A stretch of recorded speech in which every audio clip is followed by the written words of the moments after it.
Hi hello dear friends, வணக்கம். Welcome to Shai'samayal வீடியோவில். இன்றைக்கி நம்ம ரொம்பவே சிம்பிளான ஒரு லன்ச் ரெசிபி தான். அது ரொம்ப ஃபாஸ்ட்டாக பண்ணிடலாம். டெய்லி குழம்பு வச்சு சாப்பிட்டு போர் அடிச்சா இந்த மாதிரி ஒரு தடவை செஞ்சு சாப்பிட்டு பாருங்கள், சூப்பராக இருக்கும். ஸோ இதை நம்ம எப்படி பண்ணலாம் அப்படிங்கிறத பார்க்கலாம். இது ரொம்ப ஃபாஸ்ட்டாக பண்ணிடலாம், அதுவும் ரொம்பவே டேஸ்ட்டாகவும் இருக்கும். ஸோ இதை வாங்க வீடியோக்குள்ளே போகிறதுக்கு முன்னாடி Shai'samayal வீடியோவை சப்ஸ்கிரைப் பண்ணிவிட்டு பெல் பட்டனில் ஆளுங்கிற ஆப்ஷனை கிளிக் பண்ணிக்கோங்க. இப்போது 1/4 கிலோ உருளைக்கிழங்கு நல்லா வாஷ் பண்ணிவிட்டு அதில் 1லேருந்து 1.5 கிளாஸ் தண்ணி சேர்த்துட்டு நல்லா வேக வச்சிடுறேன். 3 விசில் வச்சு எடுத்துக்கிறேன். 3 விசிலுக்கு அப்புறமா நல்லா வெந்துருச்சு. ஸோ தோல் உரிச்சிட்டு நம்ம மசிச்சு வச்சுக்கலாம். இதுக்கப்புறமா நான் ஒரு கடாயில் ஒரு 3 ஸ்பூன் ஆயில் சேர்த்துக்கிறேன்.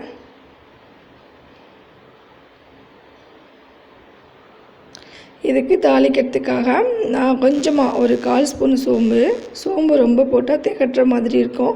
கொஞ்சமாக ஒரு 1/4 ஸ்பூன் சோம்பு, பட்டை, ஒரு கடற்பாசி அண்டு கிராம்பு 3 சேர்த்துக்கிறேன்.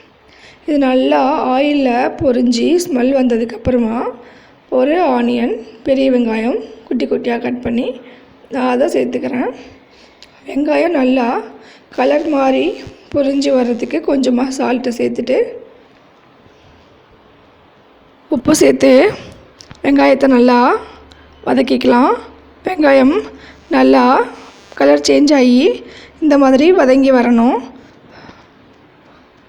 இது கூட கருவேப்பிலை சேர்த்துக்கோங்க, நல்ல வாசனையாக இருக்கும். இதுக்கப்புறமா இஞ்சி பூண்டு பேஸ்ட்டு நான் இப்போ அரைச்சது அதையும் நான் 1 ஸ்பூன் சேர்த்துக்கிறேன். இஞ்சி பூண்டு விழுது சேர்த்ததுக்கப்புறமா நல்லா இதை ஒரு தடவை இந்த மாதிரி வதக்கிக்கலாம். இது கூடவே நான் குட்டி குட்டியாக கட் பண்ணி வச்சுருந்தேன் தக்காளி 2 மீடியம் சைஸ் அதையும் சேர்த்துக்கிறேன். தக்காளி சேர்த்ததுக்கப்புறமா தக்காளி குயிக்காக வதங்கிறதுக்கு கொஞ்சமாக சால்ட்டு சேர்த்துக்கிறேன். சால்ட்டு பார்த்து சேர்த்துக்கோங்க, அதிகமாக சேர்த்துறாதீங்க, கொஞ்சம் கொஞ்சமாக சேர்த்துக்கோங்க. இப்போ சால்ட்டு சேர்த்துட்டு நம்ம இதை வதக்குனா சீக்கிரமாக வதங்கி வந்துடும். ஸோ இந்த மாதிரி தக்காளி இருக்கிறது தெரியாமல் மசிச்சு விட்டுக்கோங்க. இது கூடவே மசாலா தூள் சேர்த்துக்கிறேன். ஒரு 1/2 ஸ்பூன் சில்லி பவுடர், ஒரு 1/4 ஸ்பூனுக்கும் கம்மியாக மஞ்சப்பொடி, ஒரு 1 ஸ்பூன் மல்லிப்பொடி, இதெல்லாம் சேர்த்து நல்லா மிக்ஸ் பண்ணி விடுங்க.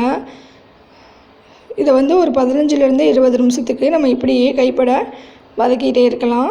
அப்போ தான் இதில் உள்ள பச்சை ஸ்மெல்லாம் போகும். இதுக்கப்புறம் லாஸ்ட்டாக நம்ம வேக வச்சு மசிச்சு வச்சுருந்த உருளைக்கிழங்க சேர்த்துக்கலாம். இது கூட அந்த மசாலாவையெல்லாம் சேர்த்து நல்லா உருளைக்கிழங்கு பிரட்டி விடுங்க.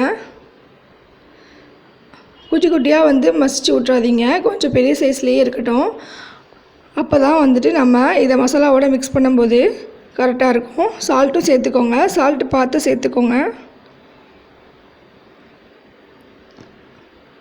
நீங்கள் இதை உருளைக்கிழங்க கட் பண்ணி வேக வைக்கிறத விட வேக வச்சுட்டு நம்ம மசிச்சு இதெல்லாம் சேர்த்துக்கிட்டா அது இன்னமும் சூப்பராக இருக்குது. ஹோட்டலில் சாப்பிட்ற மாதிரியே இருந்தது. மசாலா எல்லாம் உருளைக்கிழங்குல மிக்ஸ் ஆயிடுச்சு. இதை ஒரு 2 நிமிஷம் சூட்லேயே வச்சுக்கலாம்.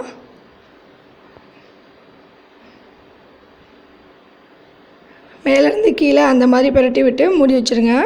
இப்போது 2 பேர் சாப்பிட்ற அளவு சாப்பாடு நல்லா வேக வச்சு எடுத்துருக்கேன். இதை நம்ம ஒரு கரண்டி போட்டு நல்லா மசிச்சு விடுங்க. நான் இதுக்கு தேவையான தயிர் ஒரு 1லேருந்து 1.5 கப் தயிர் நான் சேர்த்துக்கிறேன். நான் அதையும் சேர்த்துட்டு நல்லா சாப்பாடை கரண்டி வச்சு நல்லா மசிச்சு விடுங்க. உங்களுக்கு இன்னும் ட்ரை ஆகிற மாதிரி இருந்தால் கொஞ்சம் தயிர் சேர்த்துட்டு கொஞ்சமாக தண்ணி சேர்த்துக்கோங்க, அதிகமாக தண்ணி சேர்த்துறாதீங்க. இந்த மாதிரி நல்லா சூடாக இருக்கும்போது தான் இதை செய்யணும், அப்போ தான் கரெக்டாக இருக்கும். கொஞ்சமாக லிக்விடாக இருக்கிற மாதிரி செம்மியாக இருக்கிற மாதிரி நீங்கள் தயிர் சாதம் பிசைஞ்சிக்கோங்க. அப்போ தான் சூட்டு குறைய அது கொஞ்சம் கட்டியாயிடும். அதுக்காக கொஞ்சம் தண்ணியாக இருக்கிற மாதிரி தயிர் சாதம் ரெடி பண்ணி வச்சுக்கோங்க. இதுக்கு தாளிக்கிறதுக்கு நான் 1 ஸ்பூன் எண்ணெய் ஊற்றிட்டேன். கடுகு, கடுகு வந்து தெரித்து ஃபுல்லாக வந்து இதெல்லாம் நாஸ்தி ஆகிடும். அதுக்காக நான் மூடி வச்சுக்கிட்டேன். இப்போது கடலைப்பருப்பு தாளிக்கிறதுக்கு 1 ஸ்பூன் சேர்த்துக்கிறேன். இது நல்லா பொரிஞ்சு வரட்டும். இது கூட உளுந்து இருந்தால் கூட சேர்த்துக்கோங்க, ஒரு அரை ஸ்பூன்.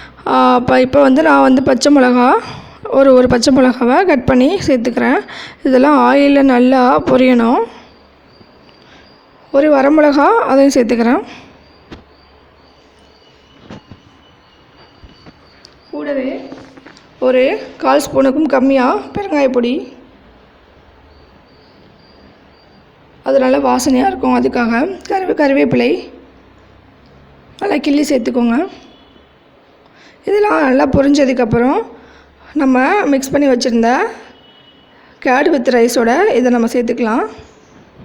ஸோ இதையும் நல்லா ஒரு தடவை மிக்ஸ் பண்ணி விடுங்க. சூப்பரான ஒரு தயிர் சாதம் ரெடி ஆயிடுச்சு. இந்த மெத்தடில் நீங்கள் தயிர் சாதம் செஞ்சு பாருங்கள், சூப்பராக இருக்கும். எப்பயுமே வந்துட்டு குழம்பு சாப்பிட்டு போர் அடிக்குதுன்னா இந்த மாதிரி ஒரு தடவை செஞ்சு சாப்பிட்டு பாருங்கள். தயிர் சாதத்துக்கு காரசாரமான ஒரு சைடிஷ் இருந்தால் நல்லாயிருக்கும். ஸோ உருளைக்கிழங்கு ஹோட்டல் ஸ்டைலில் சூப்பராக வந்து ரெடி ஆயிடுச்சு. பார்க்கும்போதே சாப்பிடணும் போல் இருக்குது. கண்டிப்பாக நீங்களும் வீட்டில் ஒரு தடவை செஞ்சு பாருங்கள். வீடியோ பிடிச்சிருந்தா ஃப்ரெண்ட்ஸ் அண்ட் ஃபேமிலிக்கு ஷேர் பண்ணுங்கள். இந்த மாதிரி அளவுகளோட இந்த மாதிரி மெத்தடில் செஞ்சு பாருங்கள், சூப்பராக இருக்கும். So thank you so much.